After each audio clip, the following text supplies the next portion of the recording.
Suprema Corte dos Estados Unidos derruba tarifaço de Trump e presidente americano anunciou uma nova taxa de 10% para todos. Presidente Lula disse que Donald Trump age como se estivesse em um programa de televisão, mas garantiu que ele é tranquilo. Câmara dos Deputados aprovou a reforma trabalhista do presidente Javier Milei e deixou a palavra final com o Senado. A Agência Nacional de Saúde divulgou pela primeira vez aos pacientes os indicadores de qualidade dos hospitais particulares. Subiu para 48 o número de brasileiros contaminados este ano com o vírus Mpox, que é quase igual ao da varíola. Presidente da Unafisco atendeu convocação do ministro Alexandre de Moraes e prestou depoimento por ter feito críticas à operação contra auditores. Ex-deputado Eduardo Bolsonaro virou réu de ação penal aberta pelo Supremo Tribunal Federal por obstrução da Justiça. E a CBF já fez o primeiro teste do mecanismo que vai indicar automaticamente o impedimento de um jogador de futebol. Agora no Jornal das 22, uma boa noite para você.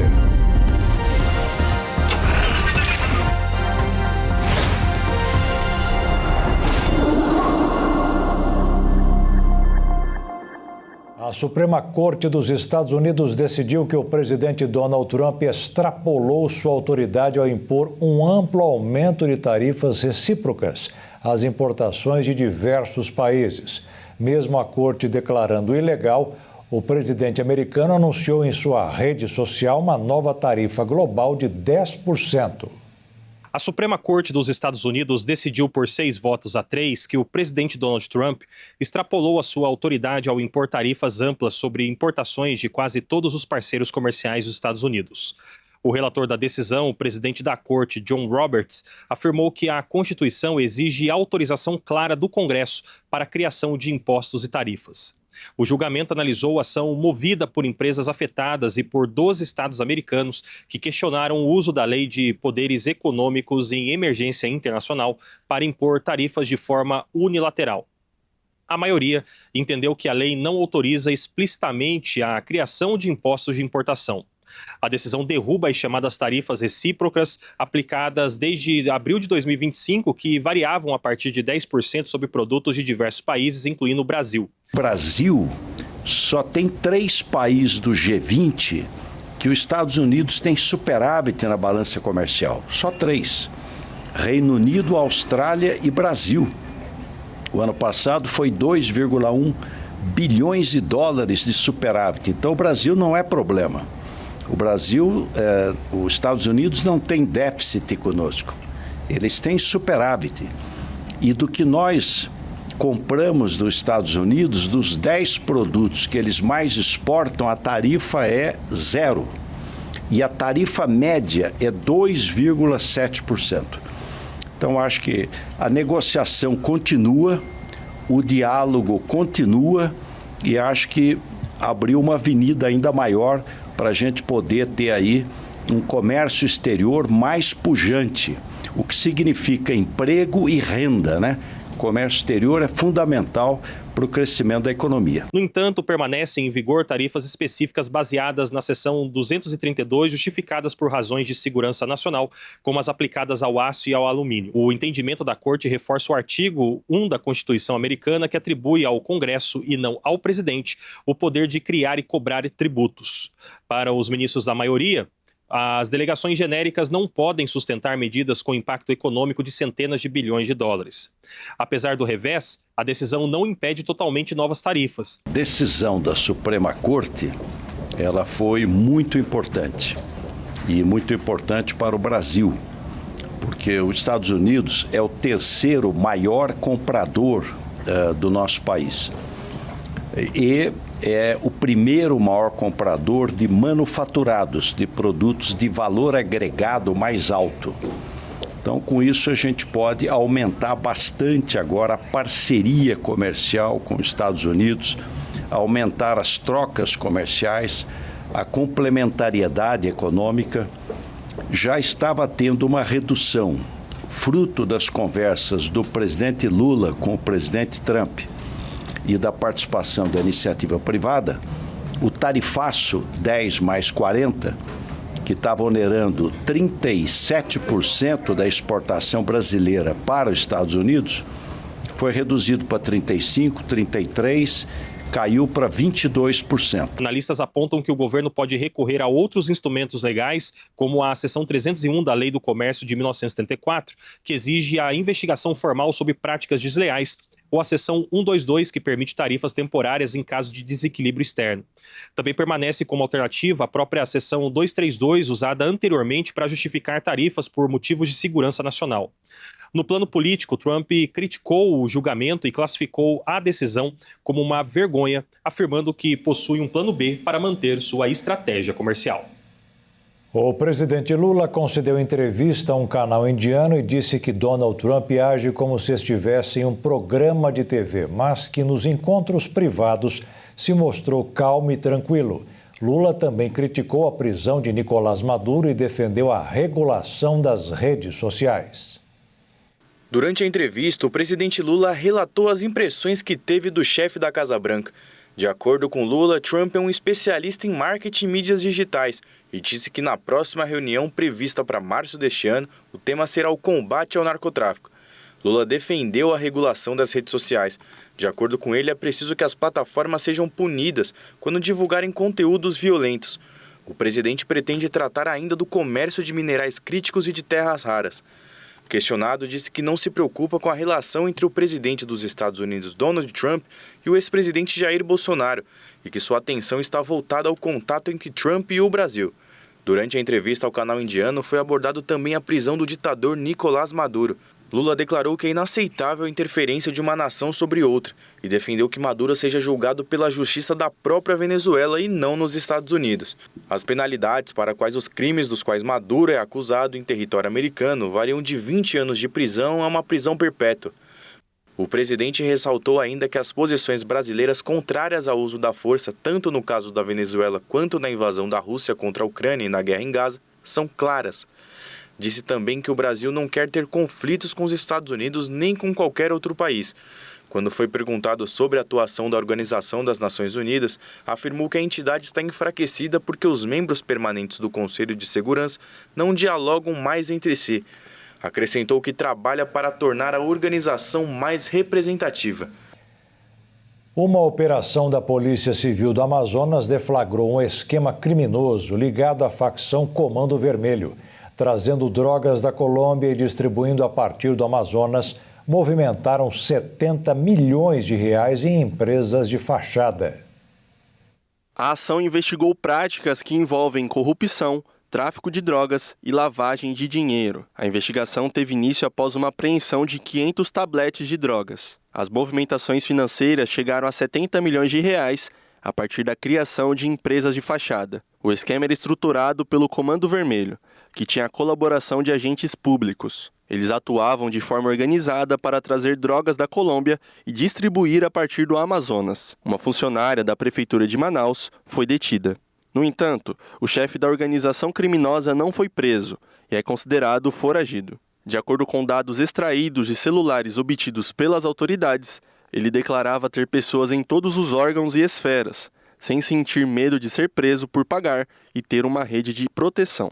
A polícia disse que os investigados atuavam para viabilizar a contratação de empresas de fachada nos ramos de transporte e logística para comprar drogas na Colômbia. A partir de Manaus, os entorpecentes seriam redistribuídos para outros estados do país. Segundo a Polícia Civil, o grupo utilizava rotas fluviais e terrestres para o transporte de drogas. Os relatórios de inteligência financeira apontaram incompatibilidade entre o volume financeiro movimentado e a capacidade econômica declarada pelos envolvidos e pelas empresas vinculadas.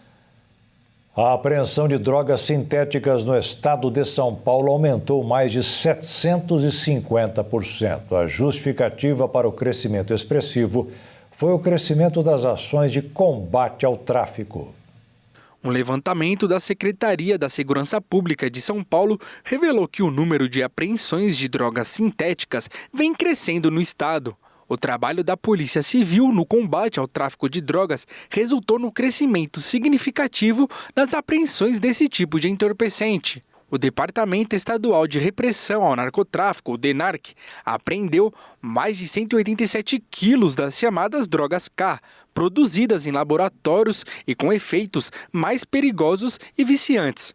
Os agentes do DENARC afirmam que o aumento está diretamente relacionado à mudança no perfil de produção dessas drogas, que passaram a ser fabricadas em território nacional. Mesmo com o crescimento expressivo nas apreensões, o departamento afirma que o monitoramento estatístico não indica um aumento significativo no consumo dessas drogas sintéticas no estado. Ao longo de 2025, as operações do DENARC resultaram na apreensão de 19 toneladas e meia de drogas. A maior parte correspondeu à maconha, com quase 10 toneladas.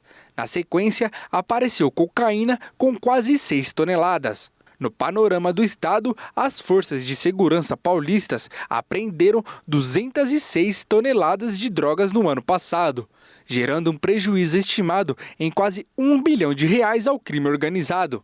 A maior parte das apreensões correspondem ao interior do estado e regiões estratégicas, que ficam próximas às rodovias interestaduais. E a seguir, a Agência Nacional de Saúde divulgou pela primeira vez aos pacientes os indicadores de qualidade dos hospitais particulares. E depois da aprovação da Câmara dos Deputados da Argentina, a reforma trabalhista do presidente Javier Milei foi enviada ao Senado.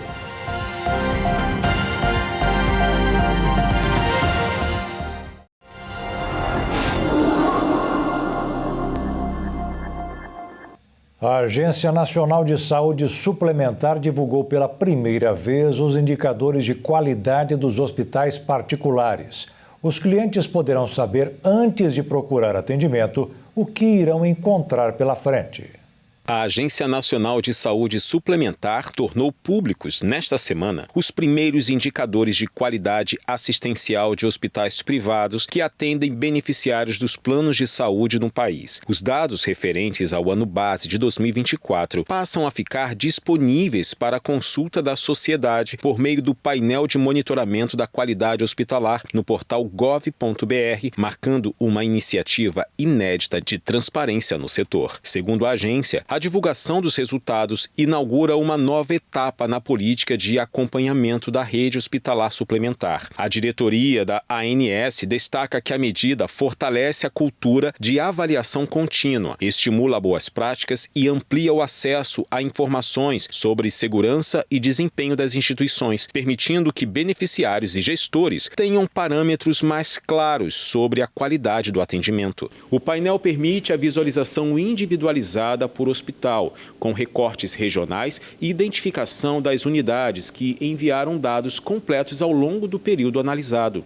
A participação no programa é voluntária e destinada a hospitais que possuem certificação de qualidade, o que, de acordo com a ANS, demonstra maior engajamento do setor privado na adoção de padrões assistenciais. A avaliação considera 14 indicadores distribuídos em 3 eixos centrais: efetividade do cuidado, eficiência na utilização de recursos e segurança do paciente durante a internação e demais procedimentos. O objetivo é oferecer uma visão ampla do desempenho hospitalar, indo além de critérios estruturais e incorporando resultados concretos da assistência prestada. Atualmente, 270 hospitais gerais integram o programa, todos com algum tipo de certificação e adesão voluntária. No país, cerca de 415 unidades atendem aos requisitos para a participação. Para os estabelecimentos que concluíram o envio integral das informações, o sistema também possibilita comparar os resultados com médias de hospitais de porte semelhante e com instituições classificadas como de excelência pelo Ministério da Saúde, ampliando o potencial de análise e melhoria contínua. A decisão da Suprema Corte dos Estados Unidos de derrubar o tarifaço do presidente Donald Trump foi aplaudido no mercado financeiro do Brasil. O dólar caiu quase 1% e terminou a semana cotado em R$ 5,17, o valor mais baixo em quase 2 anos. E a Bolsa de Valores bateu um novo recorde, uma alta de 1,06% aos 190.534 pontos. Em meio à crise vivida pelos Correios nos últimos anos, um levantamento feito pela estatal aponta que nenhuma das unidades estaduais atingiu a meta de entregas dentro do prazo. Ao todo, a empresa conseguiu alcançar o índice de 90,18%, abaixo da meta de 95,54% que havia sido definida. A avaliação leva em consideração o cumprimento dos prazos estabelecidos junto aos clientes finais dos principais serviços postais, como encomenda, logística e mensagens. O índice é calculado pela razão entre os objetos entregues no prazo e o total de objetos entregues dentro e fora do prazo, além dos extraviados e roubados nas superintendências estaduais. Entre todas as unidades analisadas, a que teve o pior resultado foi a de Roraima, com 64,84%, com desempenho 30 pontos percentuais abaixo da meta estimada de 94,84%. A região norte é responsável por 6 dos 7 piores índices de entrega no ano. Mesmo abaixo do esperado, os Correios afirmam que o resultado ainda foi ligeiramente melhor de 0,70 e um ponto percentual acima do que o registrado no mesmo período de 2024. Ao longo do último ano, a empresa deixou de pagar fornecedores de logística responsáveis pelo transporte de encomendas por aviões ou caminhões pelo país. Em função disso, até julho, as transportadoras estão cobrando na Justiça 104 milhões de reais em faturas atrasadas. Ao todo, eram 58 processos envolvendo 41 empresas. Ao longo de 2025, a estatal deixou de pagar 3 bilhões e 700 milhões de reais em obrigações com fornecedores, com o fundo de pensão, com o plano de saúde dos funcionários e em tributos federais. Com o avanço acelerado da tecnologia e a transformação do mercado de trabalho, aumentou a busca por qualificação em novas áreas. O número de cursos de pós-graduação com foco em inteligência artificial mais que dobrou em 2025. A educação à distância é responsável por grande parte desse crescimento. A maioria dos cursos novos é oferecida no formato online, o que facilita o acesso de alunos de diferentes regiões do país. O aumento na oferta não é visto como uma moda passageira. Se a internet levou cerca de 25 anos para se consolidar e transformar o mercado, a inteligência artificial deve provocar impactos semelhantes em um prazo muito mais curto, possivelmente em até 5 anos. Embora as ferramentas de IA tenham ganhado grande projeção a partir de 2022, elas representam apenas uma parte de um movimento tecnológico mais amplo, que ainda está em desenvolvimento. A ampliação dos cursos não se explica apenas pelo interesse recente no tema. O avanço está relacionado à pressão do mercado por profissionais capacitados, à evolução de áreas como aprendizado de máquina, processamento de linguagem natural e visão computacional, à facilidade de acesso ao ensino online e ao caráter multidisciplinar da inteligência artificial, que tem atraído profissionais de diferentes formações da tecnologia à saúde, do direito à comunicação. A taxa de desemprego no ano passado foi a menor da série histórica, em 19 unidades da Federação e no Distrito Federal. O IBGE divulgou hoje que a taxa ficou em 5,6%, uma diferença de 1 ponto percentual comparado com 2024. Além disso, o índice ficou em 5,1% no quarto trimestre de 2025, redução significativa frente ao trimestre anterior, com 5,6%, e recuando 1,1 ponto percentual comparado com o mesmo trimestre móvel de 2024, com 6,2%. Segundo o Instituto, as maiores taxas em 2025 foram registradas na Bahia, com 8,7%, Pernambuco, com 8,7%, e Piauí, com 9,3%. Já as menores ficaram com Mato Grosso com 2,2%, Santa Catarina com 2,3% e Mato Grosso do Sul com 3%. Dos estados que atingiram a menor taxa anual de desocupação de sua série histórica na pesquisa estão Bahia, Amazonas, Rio Grande do Norte, Amapá, Sergipe, Distrito Federal, Pará, Maranhão, Ceará, Paraíba, São Paulo, Tocantins, Minas Gerais, Goiás, Rio Grande do Sul, Paraná, Espírito Santo, Mato Grosso do Sul, Santa Catarina e Mato Grosso. A taxa de desemprego em 2025 consolida um novo patamar para o mercado brasileiro, mas especialistas ponderam que a sustentabilidade dependerá do ritmo da economia e da qualidade dos postos criados. Além disso, o comportamento da informalidade, da renda média e da produtividade será determinante.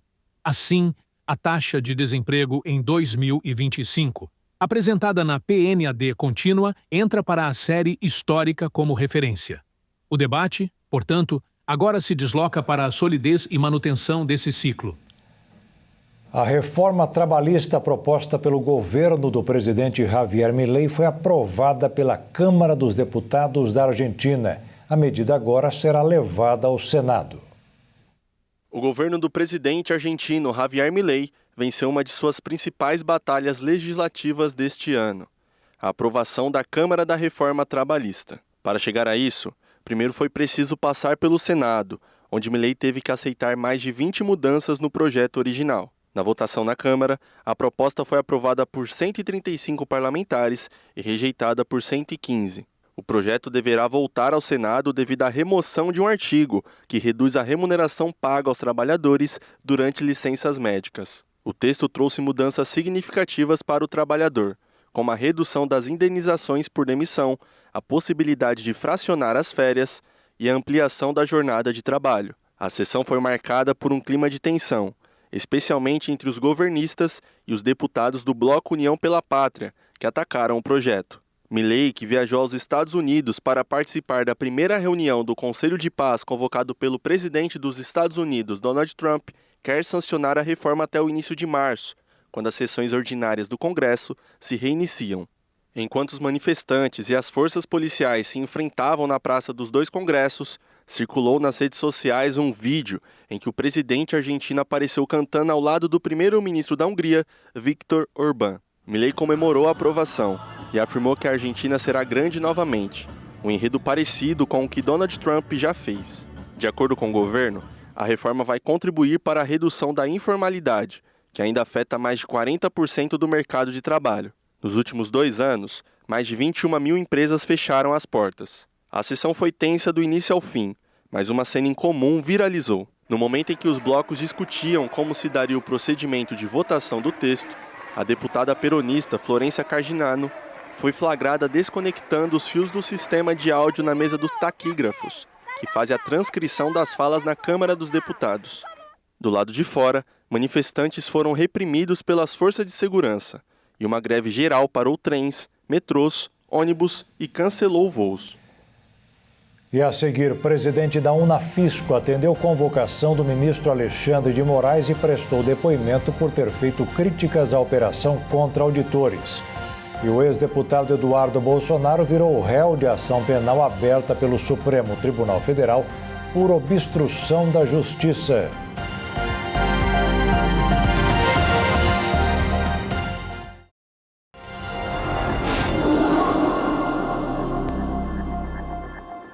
O chefe da Unafisco, Kleber Cabral, prestou depoimento hoje sobre as críticas feitas à operação contra servidores da Receita Federal suspeitos de acessarem indevidamente dados de ministros do STF.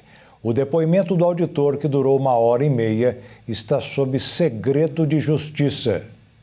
O ministro Alexandre de Moraes do Supremo Tribunal Federal determinou a intimação do presidente da Unafisco Nacional, Kleber Cabral, para prestar esclarecimentos sobre declarações feitas à imprensa. O depoimento tramitou sob sigilo. A intimação ocorre após críticas públicas de Cabral à operação que investiga o suposto acesso indevido a dados fiscais de ministros do Supremo e de seus familiares. Em entrevistas, ele afirmou que não haveria indícios de vazamento de informações e classificou o caso como possível falso positivo. A investigação foi aberta no âmbito do chamado inquérito das fake news, instaurado em 2019 e ainda em curso no STF. Na última terça-feira, Moraes autorizou buscas e apreensões contra 4 servidores públicos suspeitos de acessar dados protegidos por sigilo fiscal sem justificativa funcional. Segundo o relatório encaminhado ao Supremo, a auditoria interna identificou um bloco de acessos considerados atípicos nos sistemas da Receita Federal. A avaliação da Procuradoria-Geral da República é de que o uso seletivo de informações poderia ter servido servido para criar suspeitas artificiais contra autoridades. Além dos mandados de busca cumpridos em São Paulo, Rio de Janeiro e Bahia, foram determinadas medidas cautelares como afastamento do cargo,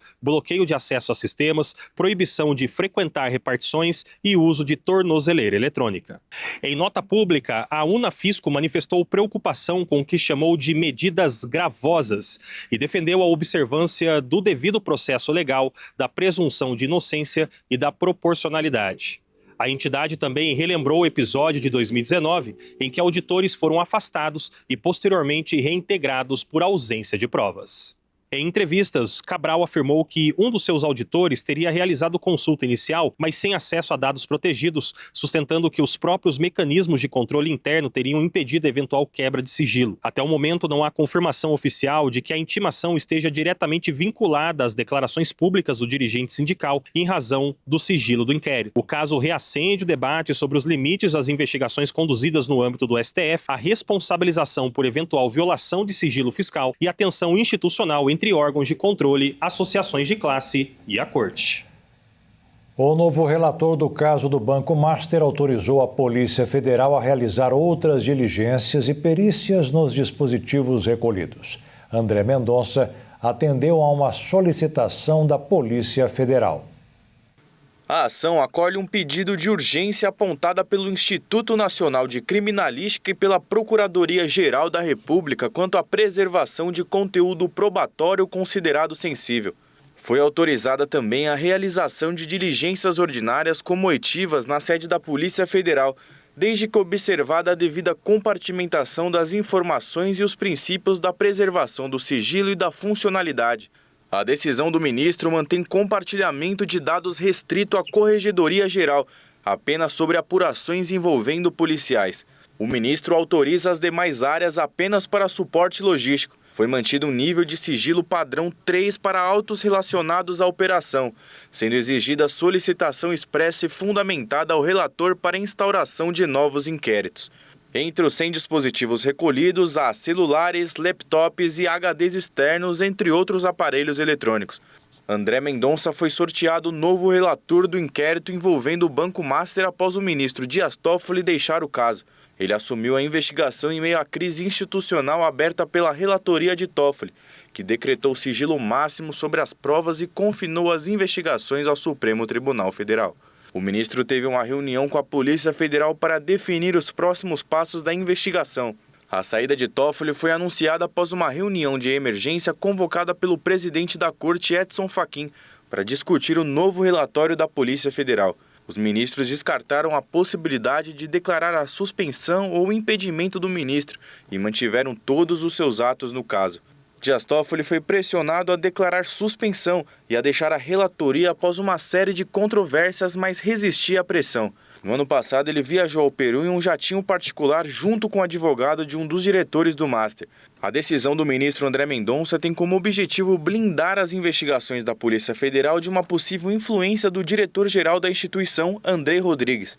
Na decisão, Mendonça determinou que apenas e tão somente as autoridades policiais e agentes diretamente envolvidos na análise e condução dos procedimentos tenham acesso às informações compartilhadas no inquérito.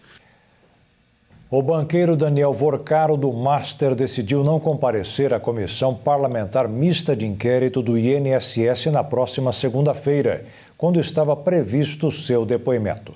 Segundo a defesa de Vorcaro, ele tomou a decisão depois do ministro do STF, André Mendonça, dizer que ele não tem obrigação de ir até lá.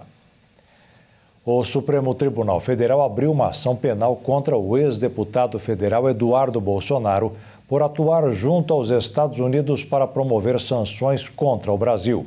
O ex-deputado passou oficialmente a condição de réu. Quem também conduzirá a ação será o ministro Alexandre de Moraes.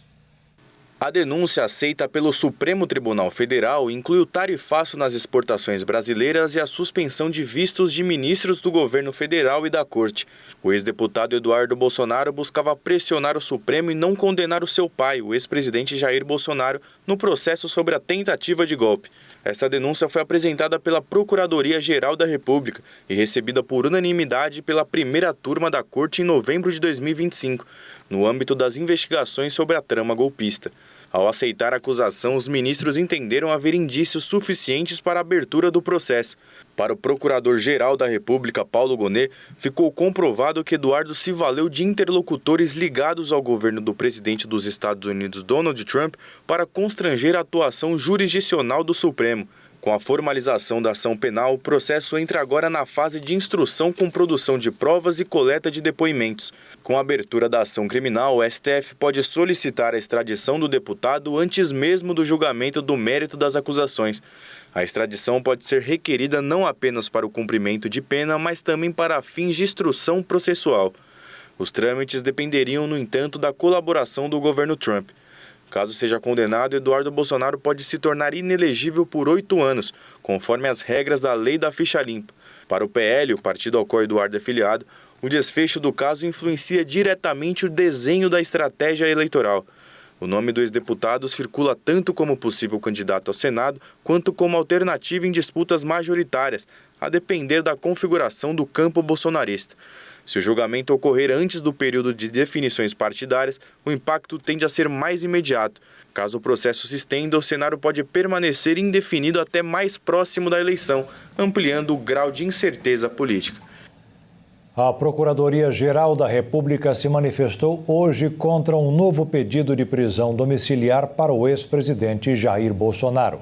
Ele negou o apelo dos advogados de Bolsonaro, que está no presídio da Papudinha. A posição da Procuradoria foi encaminhada ao ministro do STF, Alexandre de Moraes, que é o relator da execução penal de Bolsonaro no Supremo. A polícia britânica fez novas buscas na antiga residência do ex-príncipe Andrew, após ele ter sido preso ontem sob suspeita de má conduta em cargo público. As diligências devem continuar ao longo deste final de semana. A operação foi realizada em Berkshire. Segundo a BBC, foram feitas buscas no condado de Berkshire e devem se estender até a próxima semana. Outras buscas já foram concluídas. A polícia encerrou as diligências na casa do ex-príncipe na propriedade de Sandringham, para onde ele se mudou recentemente e onde foi detido, mas manteve a operação na propriedade de Windsor. Andrew Mountbatten Windsor foi detido na última quinta-feira, sob suspeita de má conduta no exercício de cargo público, devido a alegações de que ele enviou documentos confidenciais do governo ao financista Jeffrey Epstein, quando era enviado comercial. O ex-príncipe foi liberado após ficar detido pela polícia por mais de 10 horas. Por enquanto, Andrew não foi acusado de nenhum crime.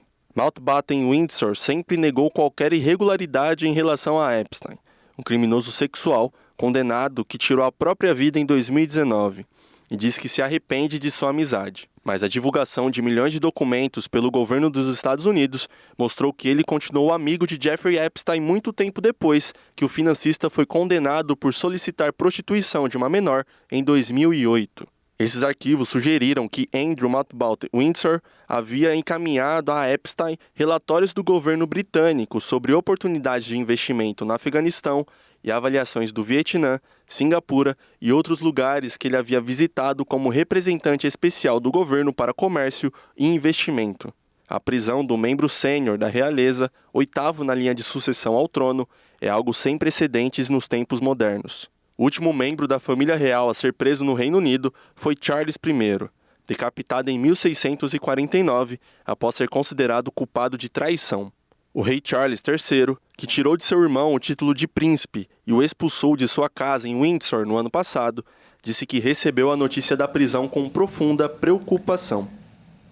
E a seguir subiu para 48 o número de brasileiros contaminados este ano com o vírus Mpox, que é quase igual ao da varíola. E a CBF já fez o primeiro teste do mecanismo que vai indicar automaticamente o impedimento de um jogador de futebol.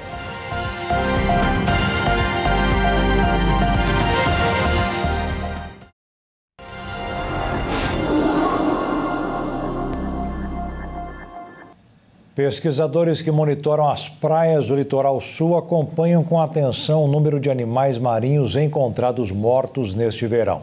Só em janeiro foram quase 400. Entre os registros estão mais de 200 tartarugas, além de aves marinhas e mamíferos como golfinhos, lobos e leões marinhos. Pesquisadores que monitoram a região explicam que esse aumento nas mortes é comum nesta época do ano. No verão, o movimento no mar cresce, tem mais embarcação, mais pesca e os animais acabam dividindo o mesmo espaço onde buscam alimento. E esse encontro nem sempre termina bem. Muitos acabam presos em redes ou atingidos durante a atividade pesqueira. As carcaças são recolhidas e passam por necrópsia para identificar as causas das mortes. Já os animais encontrados com vida são encaminhados ao Centro de Reabilitação de Animais Marinhos da Universidade Federal do Rio Grande. Caso você se depare com um animal marinho na praia, a orientação dos pesquisadores é não interagir com a espécie e acionar as equipes de monitoramento. Cientistas da China e dos Estados Unidos descobriram a chave para acordar o sistema imunológico contra o câncer. Eles avaliam que o avanço pode contribuir para aprimorar terapias já usadas. O foco do estudo foi entender a célula responsável por reconhecer e destruir tumores. Elas identificam alterações nas células do próprio organismo e iniciam um ataque direcionado. O problema surge quando o contato com o câncer se prolonga. Uma estimulação contínua provoca mudanças internas que reduzem a eficiência dessas células. Em vez de manter a atividade plena, elas passam a responder de forma ilimitada.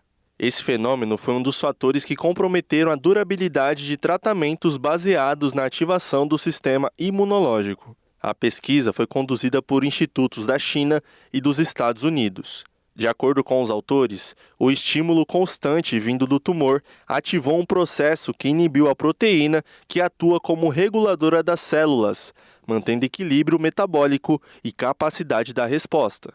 Com a redução da atividade da proteína, ocorreu a queda na produção de uma enzima maligna e as substâncias associadas ao desgaste celular passaram a se acumular. Sem controle adequado, essas proteínas comprometeram o metabolismo da célula e reduziram a disponibilidade de energia. O resultado foi uma célula menos ativa e com menor capacidade de resposta ao tumor. Essa mudança iniciou uma cadeia de alterações que favoreceram o estado de exaustão.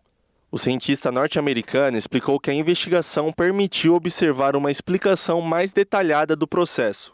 Com essa identificação, surgiram possibilidades de desenvolver medicamentos que ampliem a atividade dessa enzima ou reproduzam a função exercida por ela. O Ministério da Saúde registrou 48 casos de mpox desde janeiro. O número é menos da metade do registrado no mesmo período do ano passado. Mesmo assim, merece atenção. A maior parte está concentrada em São Paulo, com 41 ocorrências. Depois vem o Rio de Janeiro, com 3. E apenas um caso no Distrito Federal, um em Rondônia, um em Santa Catarina e um no Rio Grande do Sul. Não há registro de mortes. A mpox, que antes era anunciada como a varíola dos macacos, é provocada por um vírus. A recomendação é que a pessoa contaminada fique isolada com medicação. Os sintomas iniciais são febre, dor de cabeça, dor no corpo, cansaço e bolhas na pele.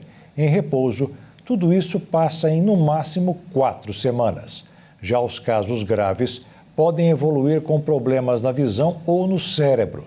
No ano passado, a mpox provocou a morte de 2 pessoas. Um modelo de ensino que surgiu nos Estados Unidos agora está sendo aplicado na Bahia, chamado de Cultura Maker. O método usa aulas práticas para ensinar os alunos a desenvolver soluções na área de tecnologia. O uso de ferramentas como impressoras 3D, kits de robótica e materiais de programação simples faz parte desse movimento que une aprendizado e prática. No Brasil, a cultura maker ganha força também nas escolas públicas, especialmente em unidades que conseguem apoio especializado para desenvolver os métodos. Um exemplo desse movimento ocorre na Bahia, onde o projeto Educação 7.0 tem impactado a vida de mais de 12 mil estudantes e 240 educadores em 28 escolas da rede pública. A metodologia é acompanhada de capacitação para cerca de 239 professores, que receberam suporte para integrar os recursos de laboratórios tecnológicos em suas aulas. No município de Conceição de Feira, por exemplo, 1.475 alunos têm acesso aos cursos em 2 escolas, enquanto em Coração de Maria, 4 escolas atendem 1.416 estudantes com atividades semelhantes. Feira de Santana, a maior cidade do projeto, conta com 22 escolas e cerca de 10.000 alunos que participam da iniciativa. A proposta permite que os estudantes manuseiem ferramentas, aprendam sobre programação e se desenvolvam em tecnologia, utilizando tanto a infraestrutura das escolas quanto equipamentos fornecidos pelo programa. Um dos resultados desse aprendizado é o projeto Geraldinho, desenvolvido por estudantes da Escola Municipal São Geraldo, em Uauá, no sertão baiano. Preocupados com o impacto do barulho do sinal escolar em alunos com autismo, 3 estudantes de 13 anos criaram um robô sustentável, que utiliza luzes em vez de som para indicar os horários. Feito com materiais recicláveis, como papelão e peças descartadas, o robô oferece uma solução prática, mas também é um símbolo de empatia e inovação, mostrando como a educação pode transformar ideias em ferramentas de inclusão. Outro exemplo vem do projeto Luz para o Sertão, também em Uauá, em que 2 jovens criaram uma torre eólica que ilumina uma casa em miniatura. O projeto funciona com base no princípio de energia renovável. O vento movimenta o catavento da torre, gerando energia que alimenta uma turbina. Essa, por sua vez, fornece eletricidade para acender um LED dentro da casa. A simplicidade dos materiais contrasta com a complexidade do conceito, mostrando como o aprendizado do dia a dia pode transformar ideias em soluções reais. A Confederação Brasileira de Futebol concluiu os primeiros testes do impedimento semiautomático no Maracanã. A tecnologia foi testada no clássico entre Fluminense e Botafogo e mostrou acertos nas decisões em campo. A técnica ainda terá que passar por ajustes para ser colocada em prática. Prometido para estar em funcionamento desde a primeira rodada do Campeonato Brasileiro, o impedimento semiautomático ainda passa por testes e implantação em alguns estádios. A CBF divulgou as imagens e anunciou que a primeira fase de testes da tecnologia foi concluída. O processo foi realizado no estádio do Maracanã, no Rio de Janeiro, durante a partida entre Fluminense e Botafogo, válida pela 3ª rodada do Campeonato Brasileiro. As imagens geradas através de uma empresa de tecnologia simulam os jogadores como personagens de videogame. Esse recurso é utilizado especialmente em jogadas de difícil interpretação. Um dos lances analisados foi um ataque do Fluminense. Na ocasião, o jogador René aparece com o pé direito à frente de Alex Telles, jogador do Botafogo, cuja posição resulta a linha de impedimento. Para o impedimento semiautomático chegar na conclusão de cada lance, o sistema dele combina cerca de 30 celulares com baterias totalmente carregadas e conexão à internet, instalados ao redor do campo. Eles também contam com sensores colocados dentro da bola. As câmeras dos próprios celulares captam em tempo real a posição de cada jogador e, consequentemente, o sensor indica o momento exato do passe.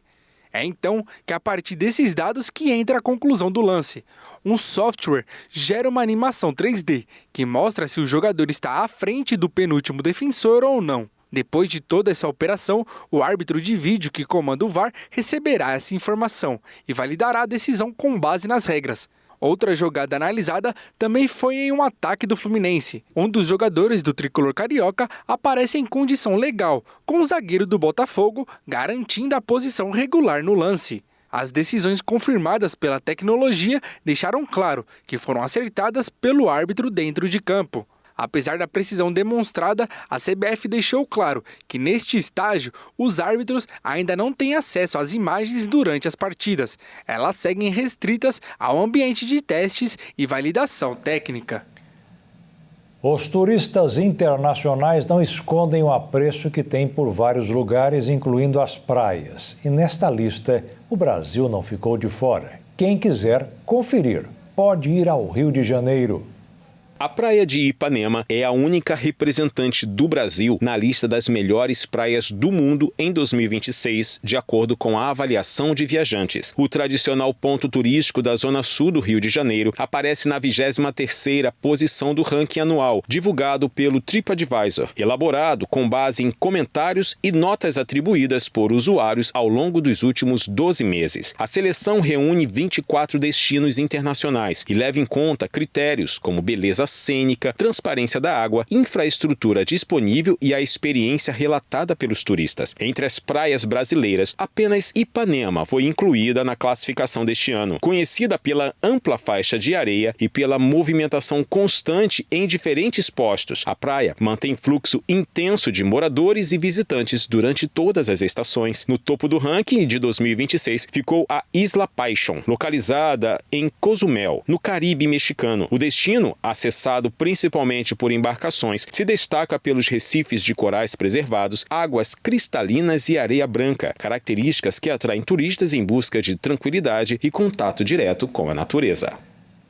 E o Jornal das 22 termina aqui. Uma boa noite para você, aproveite bem o fim de semana e fique na paz. Tchau.